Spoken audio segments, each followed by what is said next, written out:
All right, welcome everybody back to the Big Douglas Show. We wrap up our trip around the NFC East this week with Lloyd Brunson. What's going on, man? What's going on, Doug? How you doing? Thanks for having me. Man, thanks for coming on. I appreciate it. It's football Mhm. season and things are getting ready to get busy. Right, right. Tell me how long you've been doing this YouTube thing because you've been at it for a minute now, right? The preseason that the Philadelphia Eagles won the Super Bowl, so that would be preseason 2017. My first video was when we traded Jordan Matthews. I was walking across the parking lot, and I just hit record, and I just uploaded it. 3 people watched it, and I was happy with that. And here we are today. And a lot more than 3 people watching these days. Right, right. What was the plan when you started out with the channel? Did you have a plan? Has it since? What is the plan now? Like, what is the key Mhm. to a great video? I guess is the end game here. For me, the initial what really spawned it was I used to watch a lot of E-Rock. E-Rock is another awesome, Eagles content creator. So at one point it was just E-Rock, and then it was EDP. We don't really talk about him no more in the community, but those two guys were the only two, and I felt like it was a void there for somebody like me. EDP was more extreme, E-Rock was more chill Eagles Okay. guy, and I could fit right there in the middle. So I just felt like, it was a space for people like me who come from where I come from in the city to, kind of do this stuff. So, the end game, though, honestly, is to just go as far as possible, with the amount of success that, I've seen, with still being a small YouTube channel. I just feel like the sky's the limit. So the end game is to just keep pumping out good content. And they're usually, I took a look, they're more like, instead of like half-hour podcast form, they're more like 8 or 9 minute videos. Is that right? Or did I Right. miss the 30-minute segment? Usually smaller ones, right? Right. Yeah. So it's a lot of 8 to 12 minute videos, but almost every day. And then I Right. do a segment like today. I have a segment called Lunchtime with the Bullies where I do from like in the router, the router in my truck. I just go live for about an hour. I do that about once a week. And then we have the NFC East Super Friends live stream with myself, Bad Dog, Louis T, Law Nation. That is its own channel, and those are like 4 hours long. So you could get at the least you'll get an 8 minute video, 20 minutes, depending on what we're talking about. All right, let's get to a little. Louis T's my guy, and I saw he was on Right, there. right, right. Shout out to him. All right, let's get to a little bit of football. Is the Eagles? Are the creme of the crop right now? I think that's easy to say. It's how long is the program set up for success? How many of I these think we guys got are on their way out, and how long? How much are they ready to keep rolling with this thing? So I think we're ready to keep rolling with it. Most of our guys that are up there in age, their replacements are already on board. So when you look at a Fletcher Cox, for example, he's more like of a one tech defensive tackle. You got Milton Williams who could kind of fill that void. You got Jalen Carter, who could play he could play anywhere on the line. When you look at Kelsey, you have Cam Jurgens who's there as well. You look at Brandon Graham, you have Nolan Smith who could come off the edge for him for some time. So I think we're pretty much set up. Devontae Smith still on a rookie deal. AJ Brown 26. Your franchise quarterback 25. So I think this thing is pretty much set up to roll for a very, very long time. Dallas Goedert maybe 27 at the oldest. So I think, if you want to talk about windows, I think we could be real competitive in terms of playing championship football, getting to the NFC championship game or later, probably for the next 6 years, 6, 7 years. How much longer does Kelsey have left? Do you think? If we win it, he's gone. You know what I Oh, you mean? think I so? think, Yeah. yeah. If we win it this year, I think Kelsey's gone. I You think think he that. was gone last year if they had won it? Oh yeah, he was gone. He was gone. Okay. He was gone last year. Had we have won it, I Right. feel like if you want him to come back again, you got to get to it and lose it. But I think even if you get to it, he's gone. You know what I mean? I don't know how he would feel about coming up short, like in a championship game, maybe giving us one more year. But he's still playing at a high level, and he's still getting top dollar for a 1 year contract. I think like the average center right now is getting like 15 million a year. We're giving Kelsey like 14.5 to come back on these 1 year deals, and he's going to take that every time because he's still playing at a high level. So you never know. Yeah. Uh, the GM there, Howie Roseman, has been one of the better in the league. He frustrates me because I have been a lifelong Georgia Bulldog fan. So acquiring all of my favorite players has hurt. You mentioned Fletcher Cox. What is the plan for Jalen Carter? Is he in shape? Yeah, Jalen Carter's in immense shape. He's wowing all of his teammates with his ability coming off of the line. some of the quick moves. He's flashed a bunch in preseason. We did talk about, his motor or whether he was going to be in shape at the beginning of the camp, but from what I've seen, he looks to be in immaculate shape. Only time will tell when you get into regular season football. What really blew me away about Jalen Carter was his attention to detail and his IQ. I've read somewhere that he looked up a scouting report on the backup center that he would be going against in that Ravens preseason game. Right. And as soon as he, got in the game, he knew his tendencies already and was able to hit him with a nice club move, get a clear path to, the quarterback. So, he surprised me. Have you been surprised at Jordan Davis's athleticism? You hear about it, you see it up close, it's different. I know a lot of people think he was just going to come in to play the nose. That's not who he is. He is another guy I think that could play all up and down the line. What have your thoughts been on Davis? Because it's hard to appreciate how quick he is until you see him up close. Right. It's definitely hard to appreciate it, especially because he's not a guy that's going to fill up the stat sheet. So Davis, in a nutshell, to me, he started the season. I think he played about 5 games, then he ended up getting injured and missing about 7 games. The high ankle sprains are harder to come back from some of these big guys. When he was in there, you couldn't run the ball on us. When he went out, we had to go and get Linval Joseph and Ndamukong Suh to help fill that void in terms of run stoppers. So his presence was missed when he was off the field. And as far as the speed up close, I mean, I've never seen a big guy move that fast. I've just never seen a big guy with those kind of feet. You know what I mean? And then until I seen Jalen Carter's feet, I'm like, all right, you got 2 big guys who could tap dance up and down the line. It's crazy. So yeah, I'm impressed with his athleticism by far. And the straight line speed, the pursuit from behind from a guy that big is just next level. Nakobe Dean doesn't have that quickness, but he's like an aero engineer physicist type guy. You know what I mean? Like so he gets the way the game took him a year, I'm assuming last year, to kind of get caught up to the speed of the game. This year he's in the starting role, right? What do they expect out of Nakobe in year 2? So, I think last year, in terms of him not playing so much, I think it was more so due to the fact that we had 2 guys on 1-year deals. So you had Kaiser White that you just paid $5 million to, and you had TJ Edwards, who was also on probably like, I think, a $5 million 1-year deal. So the way Howie Roseman works is if I pay these guys and they're playing at a higher enough level, I'm going to play them. Now, I think we went wrong by not throwing him in the fire because he would have been caught up to speed much more. Your back end was amazing last year. You still would have went to the Super Bowl. I think we should have gave him more time. What was the second part of your question? Sorry, not to go on a tangent. Oh, what am I looking forward to in year 2? Yeah, I'm looking forward to him being that green dot, man. I'm looking forward to him to, being that quarterback on the defensive side of the ball. You got a lot of your teammates around you. I know the IQ is there. We've seen it in the last preseason game or the second to last one when he was able to punch that ball out by diagnosing that gap to run through. So he's one of the smartest players on the field. He's wise beyond his years. And I'm looking for him to take an immense leap in terms of, being a vocal, just captain of the defense. Derek Barnett apparently on the trading block. Is that a signal of Nolan Smith's progression or just a multitude of log jams at the position for the Eagles? It's a multitude of log jams with the combination of just mental errors that Derek Barnett keeps making over the past. He was a first-round pick about 7 years ago. He has 22 and a half sacks and 20 penalties. So, so almost for every sack you got, you can cancel it out due to a penalty. I will say this, man, we got our money's worth because he was the guy that scooped up that fumble that that Brandon Graham punched out for Tom Brady for us to get that Lombardi. So, I'm not mad, at his time being the Eagle because he did help us secure a Super Bowl. But, at the same time, I think the log jam, that takes a huge toll on the psyche of a player who wants to get out there and play. And it could be the progression of Nolan Smith as well, but it's just too many guys in front of him. You know what I mean? That deserve the opportunity more than him at this point. There's one more Bulldog I'm interested in. Kelee Ringo was also drafted by the Eagles. Interesting prospect. I don't think a lot of GMs knew what to do with him, which is why he kind of fell. What have you seen from him in camp, and what position is he playing there with the Eagles? I think Kelee Ringo was going to play cornerback for the Eagles.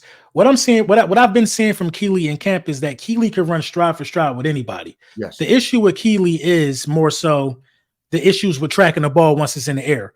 And we saw that, the second to last preseason game as well. He stride for stride. If he turns around, it's an easy pick against the Browns in that preseason game. But he just couldn't find the ball. But he was still stride for stride. Probably one of their best wide receivers on the roster. So I think Keely is a bit of a project, but Keely has the athleticism to make some plays. So I'm looking forward to his development for sure. Were you a Jalen Hurts guy coming out of college? What were your thoughts when they drafted him? So I don't watch a lot of college football. You know what I mean? A lot of people are surprised by that. I don't really watch too much college football.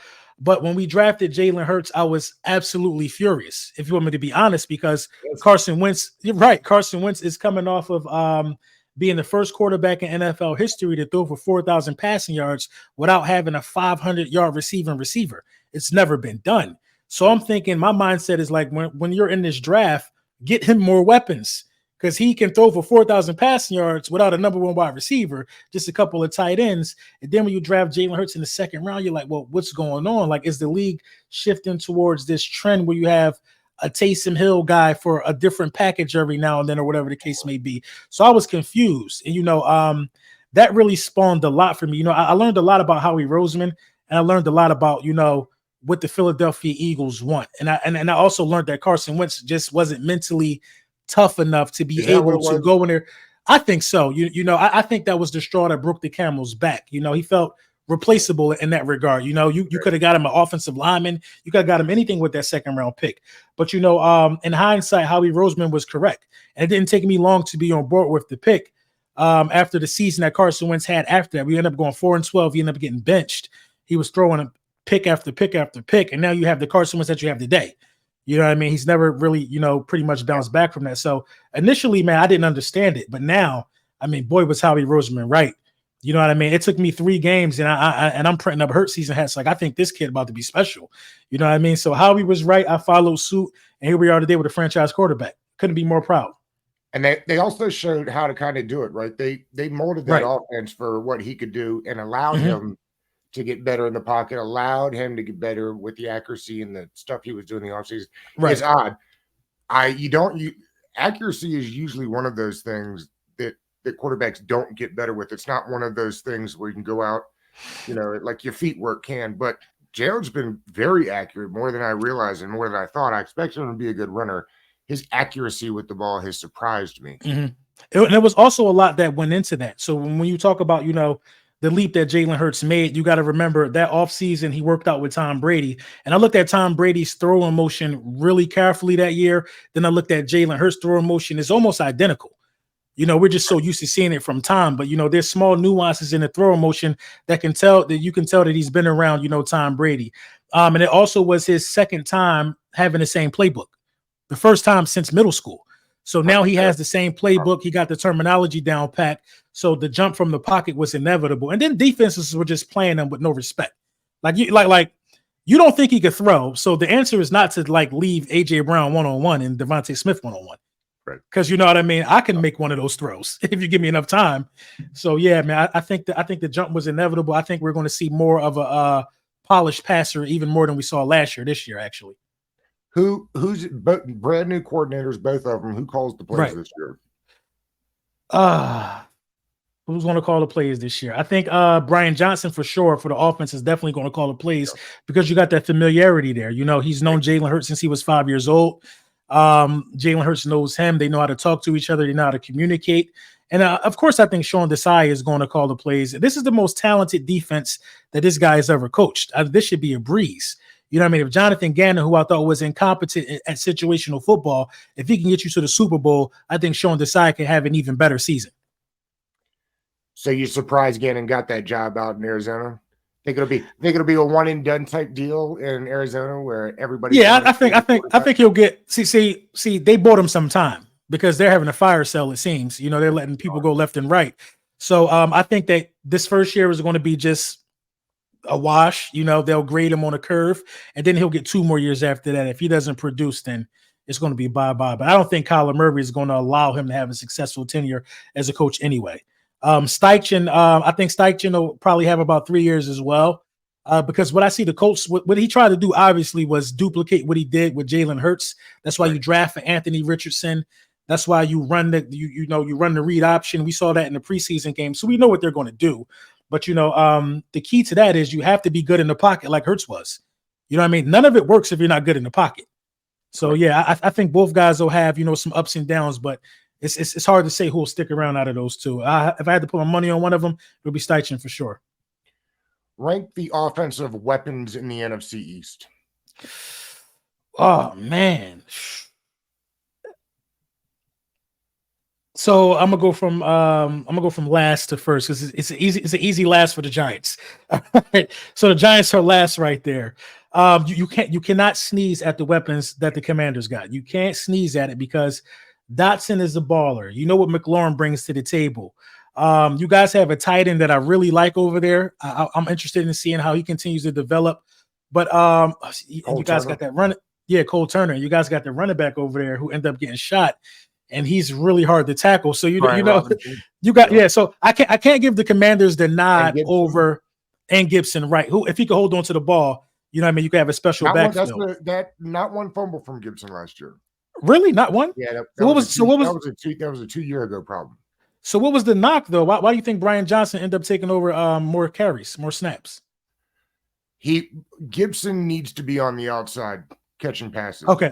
That's what he did at Memphis. That's what he should have been doing more of here. That's why I had the fumbles. The quote from Gibson, I'll never forget, is they were asking about the fumble issue 2 years ago. And he said, there's a big difference between running between the A gaps and 320-pound guys slapping at the ball and running out wide on wheel routes and crossing routes where it's more like the safeties at 210 slapping at the ball. Right. That makes sense. Get used to that, right? Right. Yeah, so I'm gonna give you guys third, just because I feel like the Dallas Cowboys they really did a lot. When you bring in Brandon Cooks, and every time I talk about the Cowboys, someone brings up Cooks, and I completely forget that he's on the team. You're right. Exactly. That was a big acquisition, but at the same time, on the offensive side of the ball, not much has really changed for Dallas. So I can't really give Dallas that much of an edge, but because McLaurin and CeeDee Lamb will cancel each other out. You got Brandon Cooks, who could be an X factor. I'm not impressed with the tight ends they have over there. You lost Zeke. You know what I mean? I'm not, you know what? You guys might be, I might got to put the Cowboys at third, honestly. Yeah. You know what I mean? I'll put the Commanders at second. Samuel for Commanders. Right. I did forget Curtis Samuel, who's like one of the ultimate Swiss Army knives. So yeah, I'll give you guys are better with weapons. And I'll give it to us at first, not being biased. I think we have bona fide two number one guys on the outside. You know what I mean? Dallas Goedert is a top 10 tight end. When you bring over DeAndre Swift, who can do almost anything from the backfield, you add in Rashad Penny, who was averaging 6 yards a carry before he got hurt. And then that other Memphis guy we talk about, Kenneth Gainwell, who could almost do everything. You got the best O-line in football. You know what I mean? You got a top 3 quarterback last year in Jalen Hurts. And I think by default, it'll be the Philadelphia Eagles. But, you guys are surprisingly second now that I think about it. Rank the quarterbacks. The quarterbacks, I'm going to go Jalen Hurts, Dak. I got to go Daniel Jones third, and I got to go Samuel Howell fourth by default, only because I haven't seen a lot. Now, this is probably going to change. You know what I mean? Because I like what I saw out of Howell, in his last preseason outing for sure. He's definitely worthy of starting in the National Football League. But, winning the playoff game is huge, and I can't take it away from Daniel Jones as mid as I think he is. I actually like Daniel Jones a little bit, and you can tell what coaching does because it's been night and day what he looks like up there. You mentioned the Carson Wentz and Jalen Hurts effect on him. I wonder if we're going to see the same thing in Dallas. Interesting. Absolutely. To bring in the quarterback when Dak has been really good, right? Mm-hmm. It was kind of surprising. I wonder how Dak will handle it. Right. I agree. Dak has been good, you know what I mean, statistically, but at the same time, when you hear Jerry Jones's response, then you hear Dak's response to the move as well. You hear the key words in that. Dak mentioned that, I understand that they're on a timetable. They may be on a timetable here.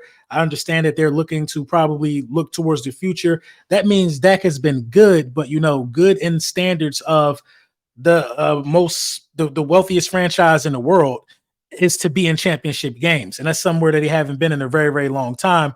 And Dak has had more than enough leeway to get that done. So, when people say Dak has been good, I kind of got to put an asterisk on that. He's been good at beating up on the NFC East, but you guys have had incredible at that. Right. Right. You guys have had like a 14 quarterback since 2016. The Philadelphia Eagles have had their share of quarterbacks. Well, not really. I mean, you had Wentz and then you had Hurts, but you've had quarterback changes there. Dak is the longest tenured player in the NFC on the same team. Aaron Rodgers is gone now. Dak is the old man out here in the NFC. So, That's right. at some point, you got to kind of, you got to poop or get off the pot. You know what I mean? You got to show us something. So I think that, he's been good, but not good enough in the eyes of Jerry Jones, who didn't even give him a heads up, or the coach that he was going to trade for this quarterback. So, he's been good, but he hasn't been a good return on investment. So, yeah, that's my thoughts on that. The guys that come up with the football almanac every year had the Cowboys with the highest win total this year. Sound crazy or about right? It's doable because they technically don't have a number one schedule. They're good at regular season games. But I think that this added pressure of bringing that quarterback in the room and seeing Dak Prescott's reaction to it could pay dividends. I mean, I think Dak is one of those guys. He doesn't often throw interceptions, but I think that first one's going to hit hard this year, being as though he led the league in picks after missing 5 games. And then went out and told everybody that he wasn't going to throw very many this year. Was under 10. Right. Yeah, I never understand why would you say. What's the plan for DeAndre Swift at running back? The plan for the committee, I assume. Right, they're doing a committee, but I think that you'll see more running backs involved in the passing game. I think we had the lowest percentage of screen passes and things of that nature out of running backs in the league, the Philadelphia Eagles. So I think DeAndre Swift can be a guy that can get you about 450 receiving yards, 600 so rushing yards within that committee. You know what I mean? So I think Swift, it's hard to even say who's going to be the number one back. Man, I think Kenneth Gainwell is going to start the season off getting number one back duties. And then everybody's just going to kind of get acclimated into situations that, best fit them in the team. It's crazy. We're kind of ranking the divisions and the positions in the NFC East. It's crazy to think how good the defensive lines have gotten. I'd ask you to rank them, but it seems almost impossible to rank them now, particularly if you're going to use Parsons as part of the defensive line. Right. Is it impossible? Will it be impossible to run the ball this year in the NFC East? Because there's a lot of backs in the NFC East, right? There's a lot of teams that have built their offense around running the ball. A lot of defenses in this division. For some, I think that the Philadelphia Eagles have such a good offensive line that we can compete with, any defensive line in the division. Now, the Commanders give us the most trouble. You know what I mean? You guys are really, really stout up front, but we eliminated the Giants out of the postseason basically just by running the ball. So I don't think the Giants have an answer for how we are able to block Dexter Lawrence and things of that nature. So if I were to rank them, I would have to go Eagles first because we had 70 sacks, almost a historic year. But you did lose Javon Hargrave. You know what I mean? You lost Javon Hargrave. You're only hoping to get at least half of that production out of Jalen Carter. It's almost impossible for a defensive tackle unless they're named Aaron Donald to be turning in, double-digit sack seasons the way Hargrave did last year.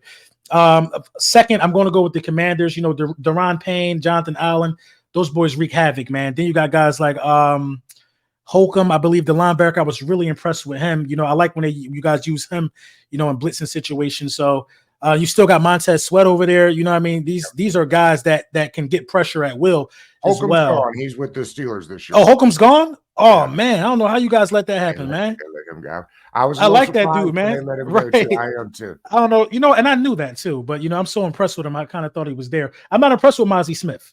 You know what I mean? I don't like what I've been seeing from him, you know what I mean, this preseason. But, I know it's a work in progress. I'm not going to call him a bust or be too down on him or anything like that. But, yeah, I think, the best defensive lines are definitely for sure the Philadelphia Eagles and the Commanders. Why did they let Chauncey go in the back end? You think they'll miss him? I hope we don't. You know what I mean? I'm going to miss him. You know what I mean? He missed a lot of games and he still led the league in interceptions, man. It's kind of hard to replace that. I think that whose job is it to replace him? I think it'll have to be Reed Blankenship. You know what I mean? I think Reed Blankenship can do it. Sidney Brown, man, we talk a lot about Jalen Carter, but Sidney Brown, safety from Illinois that we end up drafting this year, was the most impressive person in camp to me by far. Right. You know what I mean? He played the most snaps. He had like a 8 tackle game in preseason all over the field, man. Dude plays like his hair is on fire. I think that, it'll pay good dividends for him to get some of those minutes as well. But, you can't you can't duplicate interceptions. And Gardner Johnson was a ball hawk if I've ever seen one. So it's going to be Reed Blankenship's job to, try to replace him for sure. But I think it went wrong with Gardner Johnson misjudging the market and the Philadelphia Eagles kind of like taking their time and then offering him a bad contract when they did offer it to him. Something that I wouldn't have even taken, but it is what it is. If the Eagles are to get to where they want to go, what will they have to do to get there? What is the key to their success this year? So if the Eagles want to get back to the Super Bowl this year, I think the only key is staying healthy. We were really healthy last year. I think the third year in the system for Jalen Hurts is going to pay dividends for sure. The coaches have more experience. Also keeping Jalen Hurts healthy. That's why you go get a Swift, you go get a Rashard Penny. You want to minimize as many design runs as possible because, in this league, man, backups don't win games. It just is what it is. In most cases, backups don't win games. So even though, ironically, we're both fans of franchises where backups have won Super Bowls, but it's rare that these things happen. So, it's staying healthy and keeping your quarterback upright. As long as you have Jalen Hurts out there, I think you got a chance to always move the chains. And as long as you have health on your side, you'll be able to withstand the grueling season. Who is the backup for Jalen Hurts? Marcus Mariota, who's been playing like absolute garbage this preseason. It's amazing how fast he fell off the hill. I guess the opposite there is what if they don't make it, what will be the reason? If they don't make it, that's a good question, man. If you don't make it, I hate to talk about a decline to a player. Like I would have to see that to believe it. But if you don't make it, you just got to attribute it to, somebody just being better than you that year. You know what I mean? Yeah. Somebody just having your number, because you play everybody that's going to matter. You play your division, of course, which is the toughest division in football, in my opinion. We're going to go up against the San Francisco 49ers. We get to see the new look Jets. We get that rematch with Patrick Mahomes. We got the Bills. We got some tough games this year. So we're going to be tested before the postseason comes. So it's like, how do we match up against these guys? That's what we're looking for. So if it's a team better, that's the only reason why I can see it. And, on paper right now, I don't like too many teams better. All right, let's wrap with this. You've looked at the schedule. I know several times, I'm sure. How many wins do you think the team's good for this year? I think it'll be disappointing if we get less than 12. Yep. I think less than 12 will be a disappointment. I can see 13 at times. Sometimes I don't want to say 14 again. That was crazy. You know what I mean? To do that when we did it. But I can see 12 or 13 for sure. I think anything under than 12 is a disappointment. So I'm going to go with 12. But I appreciate the time today. This was a lot of fun. No, man, absolutely. It's going to be a great year. You mentioned it earlier. Incredibly, I think the NFC East is the best division in football now, so it should be a ton of fun. Remind me again, the show's on every day during the week. Let us know. Yeah. It's like, so if you got 7 days in a week, I'm posting something, at least 6 of them. Various different podcasts I make appearances on. I kind of announce, what I'm doing on Twitter, Instagram, sometimes in the community section here. You just type in Lord Brunson, you'll find all type of stuff, man. You'll find where I'm at. All right, brother. Had a good time today, man. Appreciate you. All right. Thanks, Doug. Thank you.